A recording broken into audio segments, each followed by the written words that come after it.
Salam kerahiman.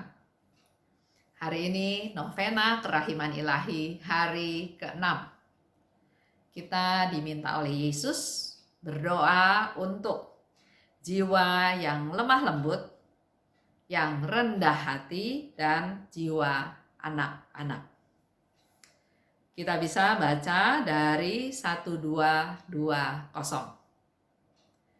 Kembali Yesus katakan, hari ini bawalah kepadaku jiwa-jiwa yang lemah lembut dan rendah hati, serta jiwa anak-anak kecil. Dan benamkanlah mereka dalam kerahimanku. Bawalah dan benamkanlah. Kenapa ya? Yesus jelaskan. Jiwa-jiwa ini paling menyerupai hatiku. Di saat aku mengalami sakratul maut yang pedih, mereka menguatkan aku. Aku melihat mereka sebagai malaikat di bumi yang akan berjaga di dekat semua altarku. Ke atas mereka, aku mencurahkan seluruh kelimpahan rahmat. Hanya jiwa-jiwa yang rendah hati yang dapat menerima rahmatku.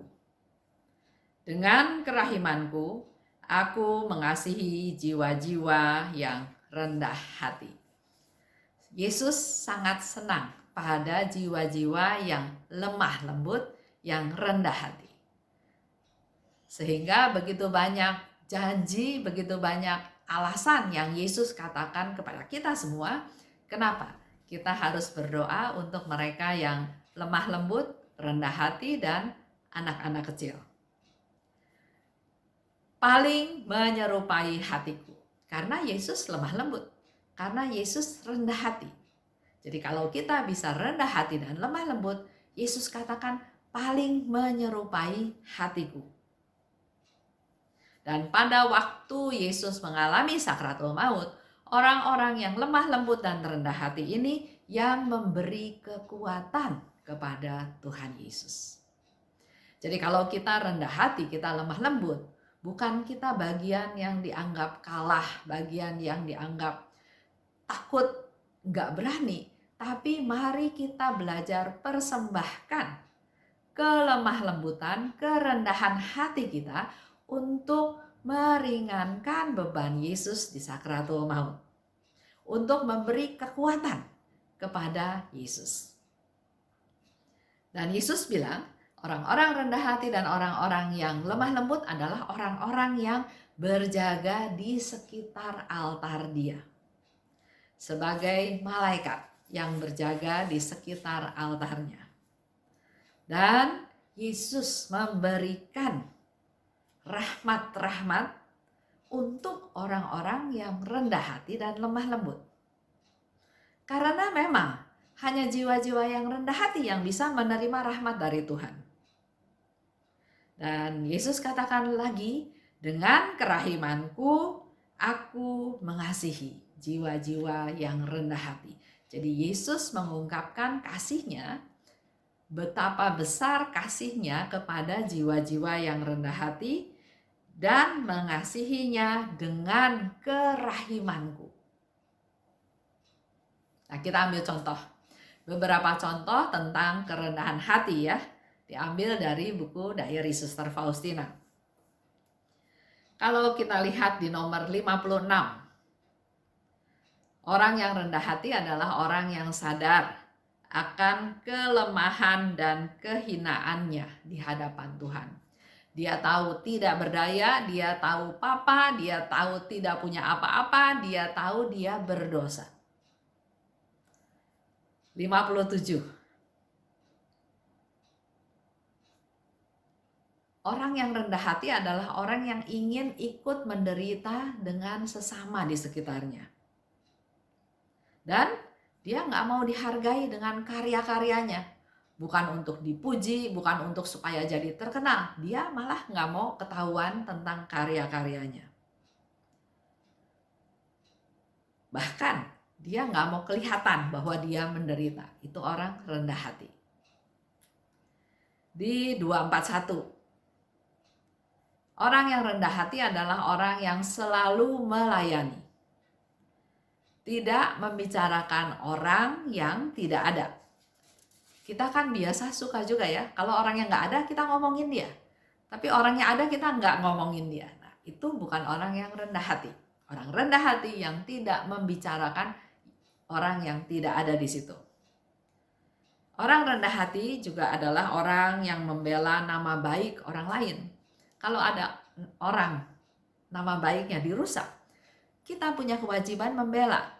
Itulah orang rendah hati. Dan bersukacita kalau orang lain berhasil. Lihat lagi di nomor 255. Biar hanya Tuhan yang tahu kebaikan apa yang kubuat. Jadi bukan untuk orang tahu saya melakukan ini, saya melakukan itu, supaya orang tahu dan berterima kasih. Dan pada saat mereka nggak berterima kasih, kita kecewa. Sudah kerja capek-capek tapi nggak ada yang terima kasih. Itu bukan orang rendah hati. 1503. Orang rendah hati adalah orang yang bersikap apa adanya, jujur, seadanya. Tidak ada yang ditutup-tutupi, tidak ada yang direkayasa, tapi apa adanya. 270. Orang yang rendah hati adalah orang yang nggak bela diri kalau dicela. Masih banyak di antara kita, kalau ada yang mencela, nggak terima, panas, mau menjelaskan, mau protes. Kenapa kamu mencela saya? Minta pertanggungjawaban. Kenapa kamu mencela saya? Tapi di sini Suster Faustina katakan, orang yang rendah hati adalah orang yang tidak bela diri kalau dicela, tapi justru bersukacita kalau direndahkan. 791. Biarin orang menghakimi kita sesukanya. Jadi nggak perlu bela diri kalau kita dihakimi, disalahkan, diomongin, biarin. Jangan membela diri kalau kita dihakimi. Itu pun salah satu sifat dari orang yang rendah hati. 1152. Tanggung penderitaan dengan sukacita. Khususnya penderitaan yang bukan karena kita penyebabnya. Kalau kita bersalah, kita menderita. Bisa ya? Bisa saja terjadi.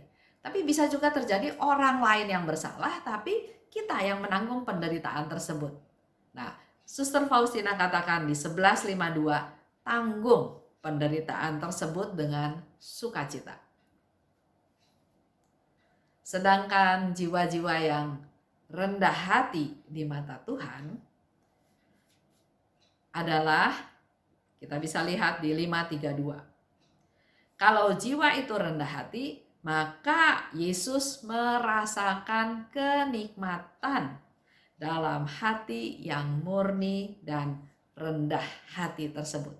Jadi kalau kita rendah hati, maka Yesus akan menemukan kenikmatan di dalam hati kita. Bisa lihat juga di 1083 dan 1092, orang-orang yang rendah hati sangat menyenangkan Allah. Dan di 1436 bahkan Yesus katakan, orang yang rendah hati meredakan murka Allah. Murka Allah itu lenyap. Nah, kalau kita dengar atau baca dari Alkitab, nasihat Santo Paulus, hendaknya dengan rendah hati seorang menganggap yang lain lebih utama daripada dirinya sendiri. Anggap orang lain lebih penting. Utamakan orang lain. Jangan hanya memperhatikan kepentingan sendiri, tapi juga kepentingan orang lain. Ada di Filipi 2 ayat 2-4. Inilah yang Tuhan minta. Kita menjadi rendah hati. Karena Yesus juga berkali-kali bicara pada Suster Faustina di dalam diary-nya Suster Faustina, rahmatku hanya mengalir kepada mereka yang rendah hati. Yesus ingin memberikan banyak rahmat, tapi masalahnya banyak orang yang gak bisa menerima rahmat yang Tuhan berikan karena mereka enggak rendah hati. Dan Yesus katakan, orang yang sombong akan tetap miskin, akan tetap hidup dalam kepapaannya. Mari kita berdoa buat orang-orang yang sudah rendah hati dan sudah lemah lembut dan anak-anak kecil. Tapi dengan doa ini juga, dengan kita bawa mereka, dengan kita benamkan mereka, kita pun ikut terbenam dalam samudra kerahiman Tuhan. Dan terus berharap supaya kita juga menjadi orang-orang yang rendah hati, yang menyenangkan Tuhan. Terima kasih. Salam kerahiman.